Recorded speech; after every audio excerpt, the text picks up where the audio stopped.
कहते हैं वक्त किसी के लिए नहीं रुकता और हर इंसान को वक्त के साथ चलना पड़ता है, क्योंकि अगर वक्त के साथ न चला जाए तो हर कोई पीछे रह जाएगा। अक्सर देखा गया है कि लोग वक्त का इस्तेमाल सही तो करना चाहते हैं मगर घड़ी हमेशा उल्टे हाथ में पहनते हैं। और मजे की बात तो ये है कि अक्सर लोगों को ये भी नहीं मालूम होता कि आखिर घड़ी उल्टे हाथ में पहनते हैं तो क्यों पहनते हैं। उन्हें पता होगा जो पहनते होंगे उल्टे हाथ में, मैं तो खुद सीधे हाथ में पहनती हूँ।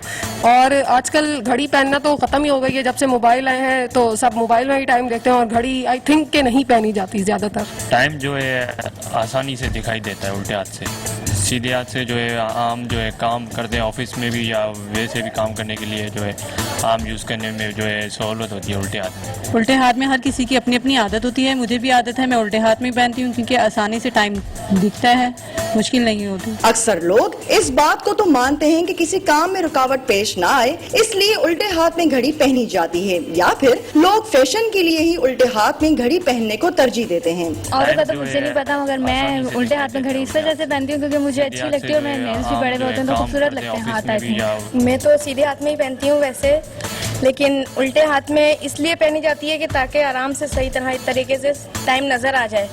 अगर हम काम भी कर रहे होते हैं तो उल्टे हाथ से टाइम देखकर काम कर सकते हैं, पेपर्स वगैरह आसानी से दे सकते हैं हम लोग। बात जो भी हो, घड़ी उल्टे हाथ में पहनी जाए या सीधे हाथ में, लेकिन वक्त पर वक्त का सही इस्तेमाल हमेशा सोच समझकर करना चाहिए।